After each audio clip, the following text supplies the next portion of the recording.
I want to start today with something that came across my feed this week.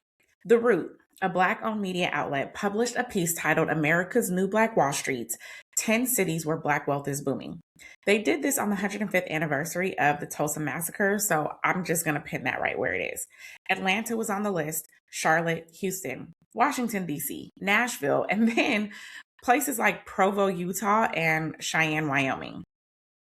I want to be really careful when I say this because I have respect for the spirit of this type of story or this type of content.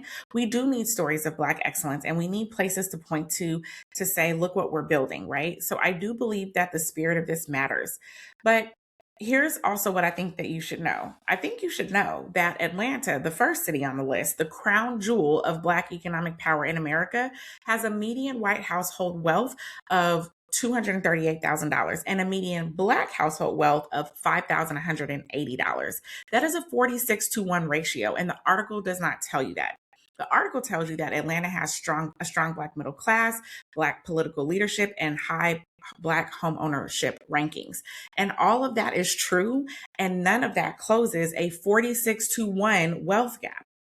This is what I mean when I say that the information environment that we are operating in right now is not neutral. We are in one of the most economically consequential moments Black America has faced in decades.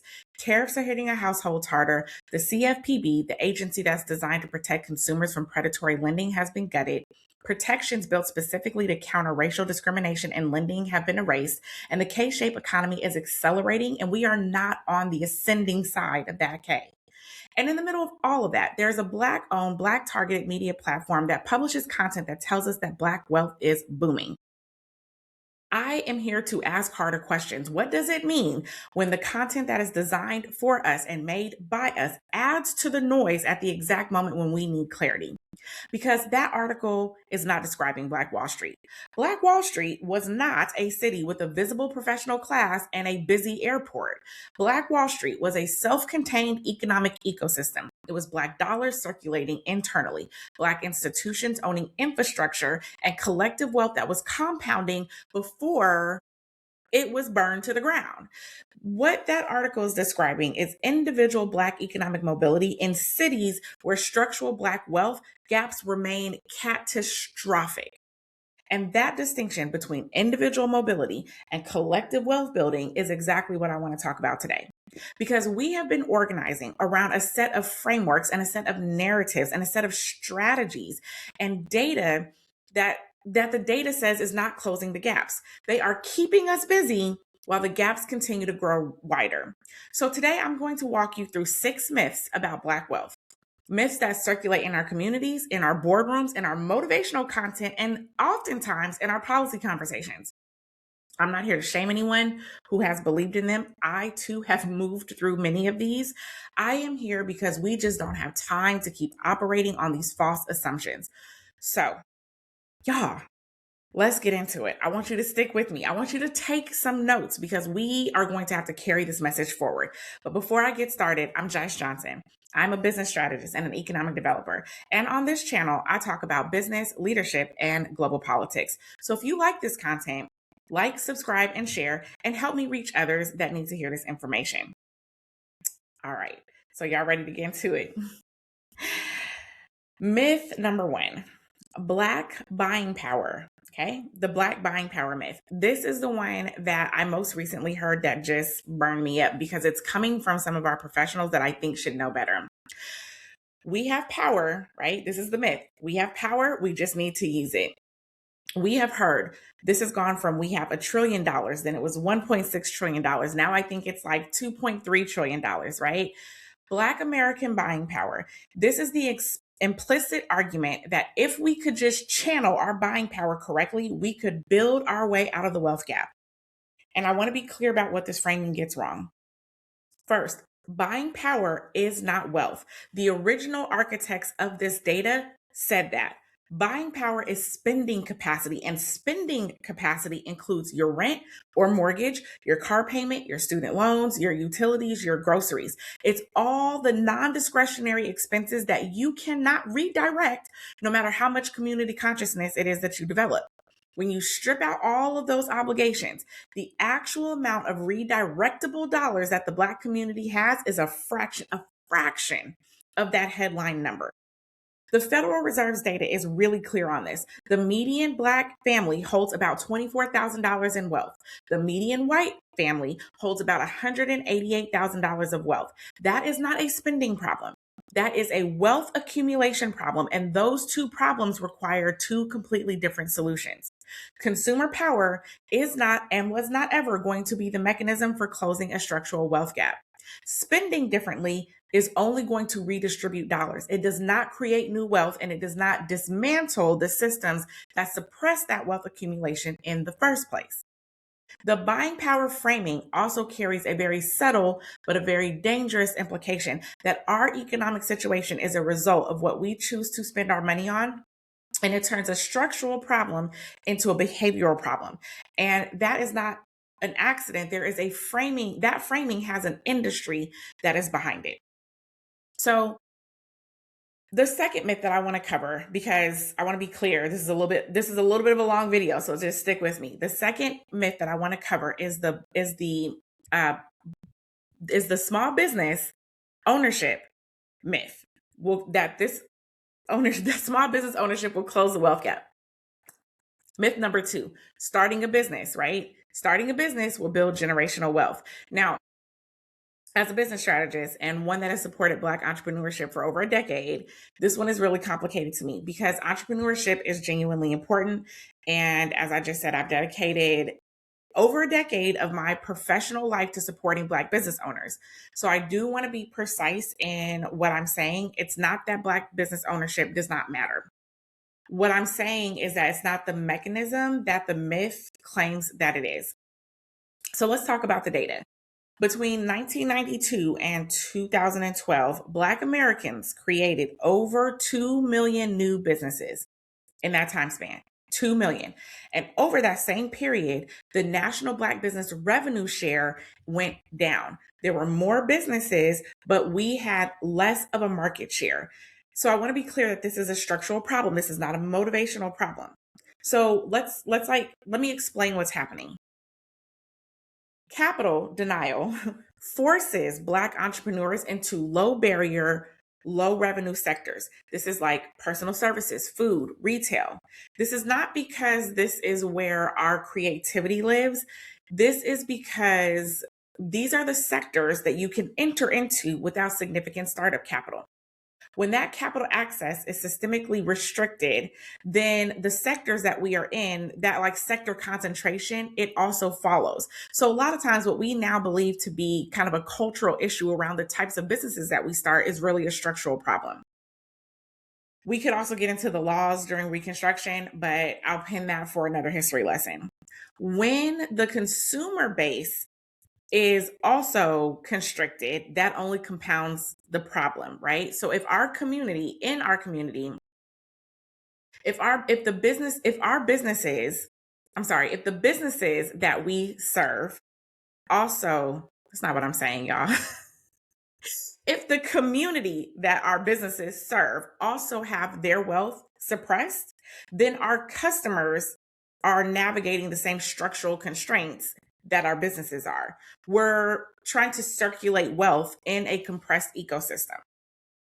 So Black businesses, we need to understand that Black businesses are denied loans at double the rate of white businesses, even when they have comparable credit profiles, right? So again, coming back to structural and not individual, 40% of Black business loan applications are denied. Even when we get approved for the loans, we are approved at 20 to 35% below our comparable white firms. So the access to capital gap is documented. It's literally one of the biggest issues that I have tackled in my organization, the Black Business Initiative.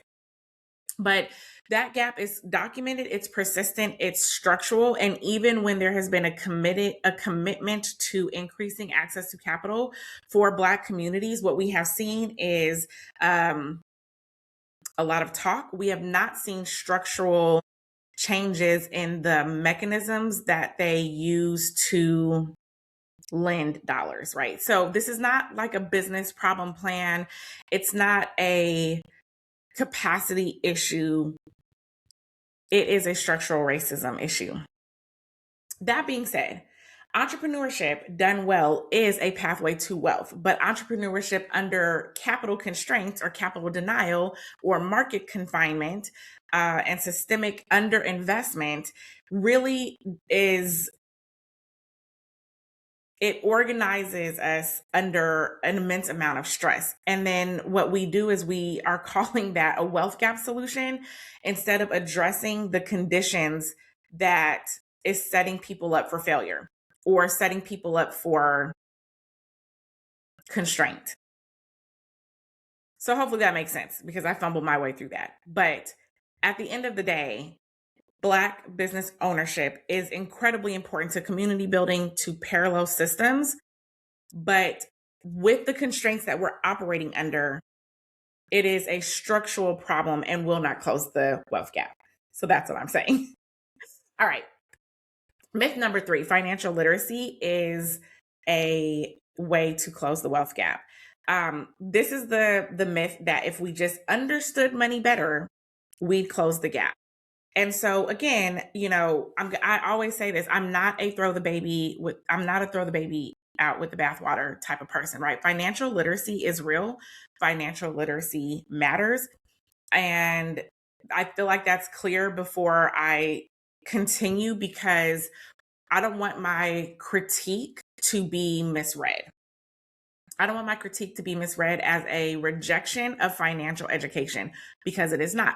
Understanding compound interest, understanding budgeting and credit and investments. These are legitimate tools. They have value. And I teach many of these things myself, and I certainly teach them to my kids.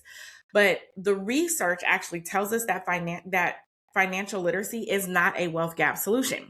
The Federal Reserve Bank of St. Louis, they published research specifically examining this.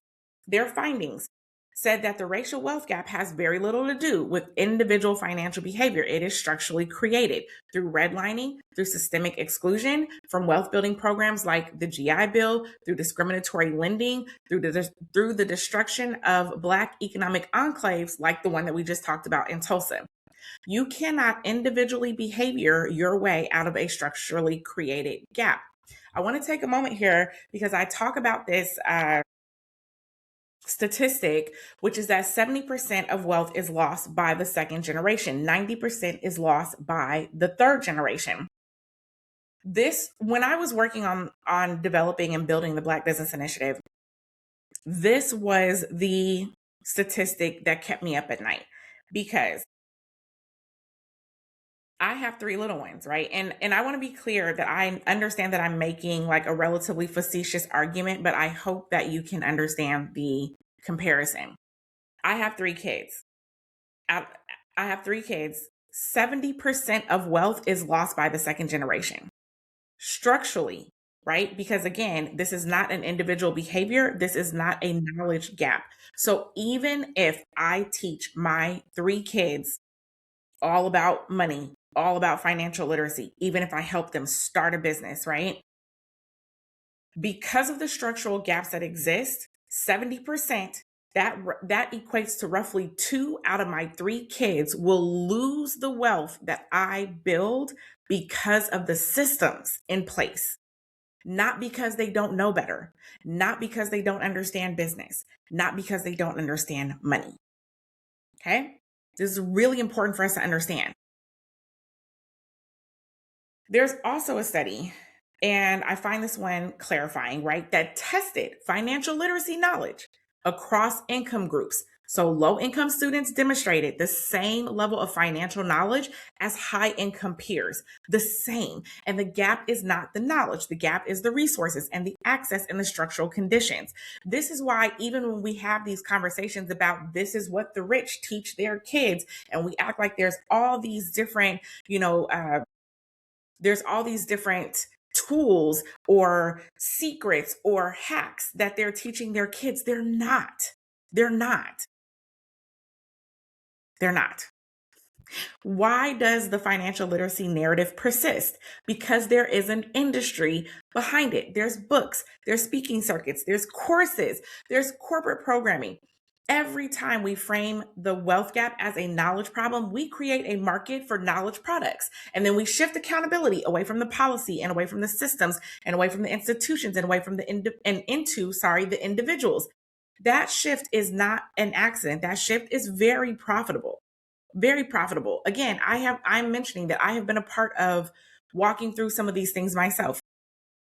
I was working on a financial literacy product and working to get financial literacy, an office of financial literacy, a financial management. What is that office called?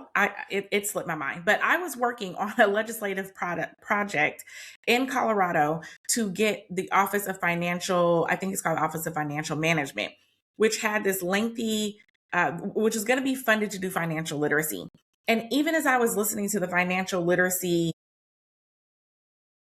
curriculum that they were looking at, I started to divest from the project. Like, it's not that I didn't think that we should have an Office of Financial Management within the state, but I understood that financial literacy is a tool and it's just not a liberation strategy. And when it's positioned as the primary solution to a structurally created problem, it's doing ideological work and it's not doing economic work. So take that for what you will. I'm going to move on to the fourth myth. That is that the black dollar circulates for 6 hours. This one is near and dear to my heart because this is one that I think maybe really captured me when I was really working on early days working on the Black Business Initiative. This is the one that is repeated constantly, right? In sermons, in speeches, in business development rooms. And again, I've been guilty of this, that the black dollar circulates in the Black community for only 6 hours. And then contrast that to the Jewish dollar circulates for like 20 days, right? First of all, this statistic is completely fabricated. So let's just stop right there. This is fabricated. Researchers have already traced it to one single self-help book. And when they tried to find the original source, the author could not produce one. There is no federal agency that tracks dollar circulation by racial or ethnic communities. There's no peer review study that establishes these numbers. The statistic does not exist in literally any verifiable body of research. So let's just dead that. Now, there is the underlying concern, though, that's real, and that is divestment in Black communities, right? And that's real and that's documented. And that is the lack of Black-owned financial infrastructure. And the pattern of dollars leaving communities without circulating is a real economic phenomenon, and it is worth studying and it is worth addressing. But the 6 hour statistic, that is not the evidence, right? And it matters that we get the evidence right, because when we organize around fabricated data, we are building the wrong strategy. The 6 hour framing implies that the solution is, again, behavioral. If you spend differently, spend locally. And we're back to myth number one, which is consumer behavior as the mechanism for structural change. So beyond just being fabricated, the statistic also functions as blame. It attributes structural divestment or disinvestment, which is really the result of decades of policy choices, redlining, capital denial, urban defunding, to a Black spending problem. It's not. It's just misdirection. I really think that we deserve better data. We deserve the frameworks that name the system that is actually responsible for what it is that we're trying to fix. So,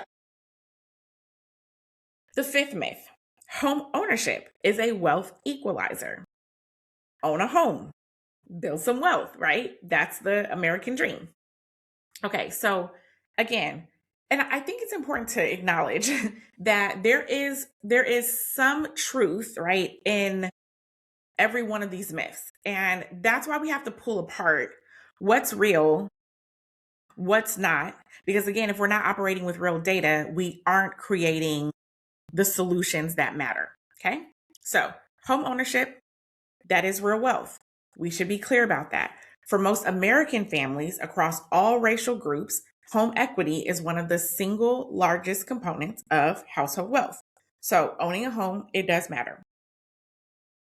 The return on that asset is not equal. For Black homeowners, it has been structurally suppressed in ways that fundamentally undermine that promise of equity. So, homes that are in majority Black neighborhoods are undervalued by an average of $48,000 compared to equivalent homes in non Black neighborhoods.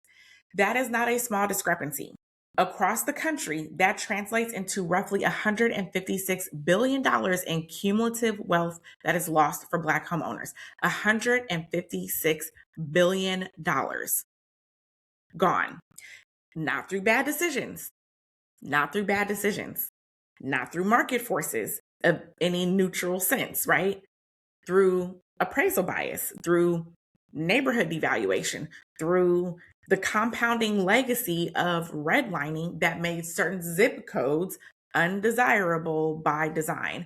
There have been documented cases of Black homeowners who had their homes reappraised after removing all indicators of their racial identity, taking down family photos, having a white friend stand in during the inspection, and watched the appraised value increase by tens of thousands of dollars. This is not theoretical. This is happening now. When I sold my home in Westminster, Colorado, it was advised for me to not have indicators that we were a Black household.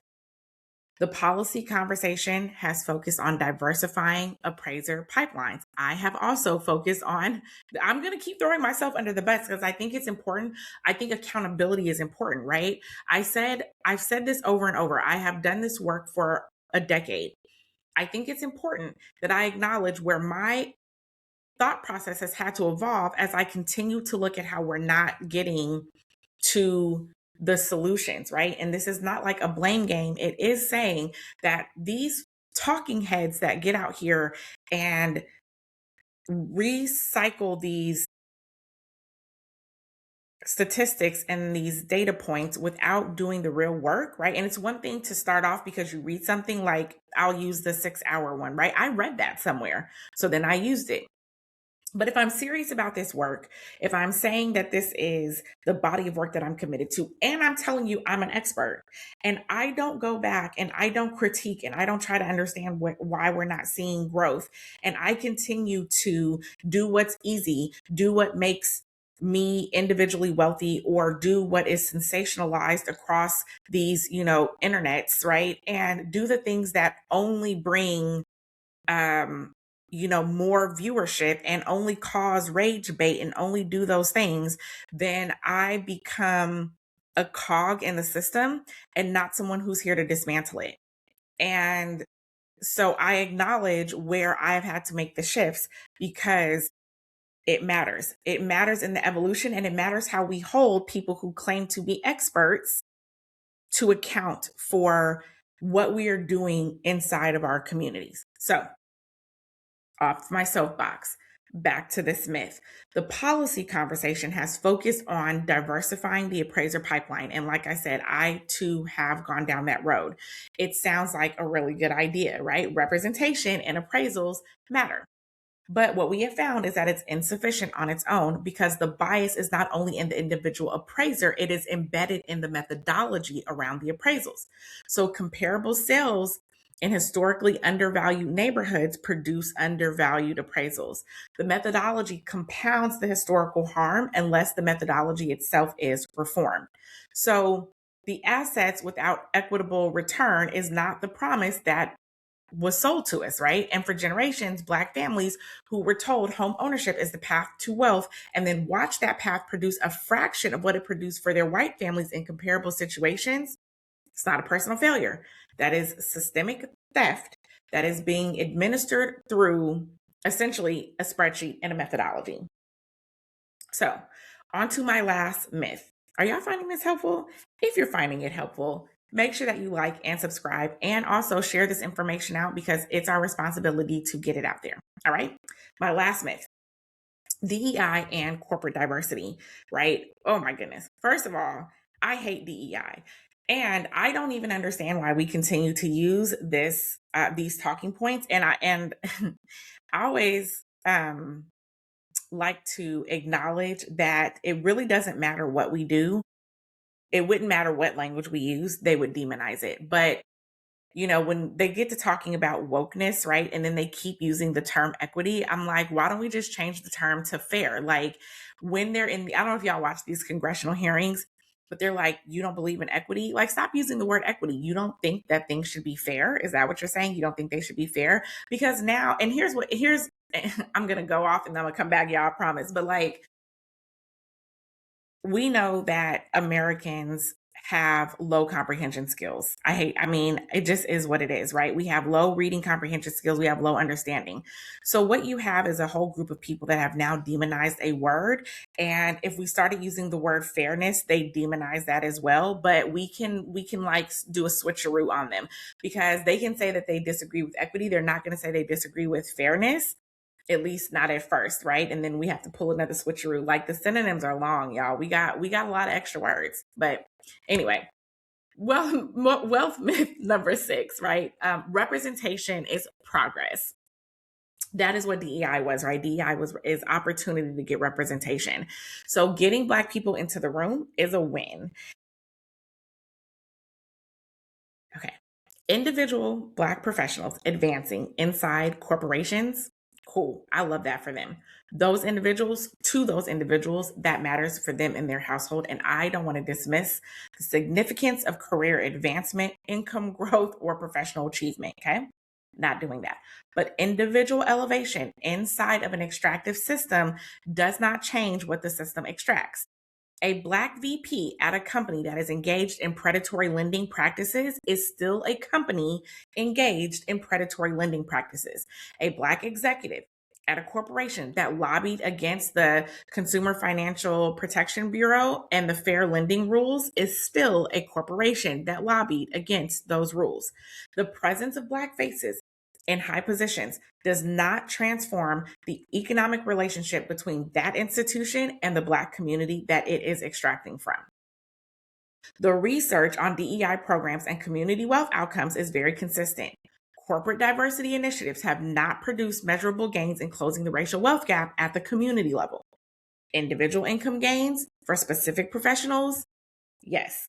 Aggregate community wealth building, no, right? So these are not the same thing. DEI has been practiced as primarily a representation strategy, and representation is not the same as economic power. A seat at the table in a system that you don't own, making decisions about resources that you don't control, is not the same as building the infrastructure that generates and retains wealth within our community. So,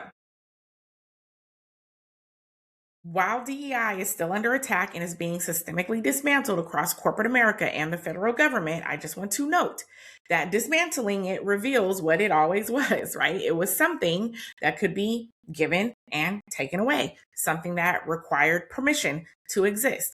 Real economic power does not require that permission. So I do believe that representation matters 100% for a whole lot of reasons. But representation without structural change is really just optics. And as far as I'm concerned, we have been selling optics as power for a really, really long time. So there are 6 myths, 6 frameworks that our communities have organized around. We have organized with energy, money, time. And the data does not support any of those as wealth gap solutions. So I want to go back to where I started as I get ready to close us out here, and that is the Root article, 10 cities, right? Black wealth is booming. I am not about despair, even though sometimes my content may come off that way. I am here to talk about what is not working so that we can get to what is or what can.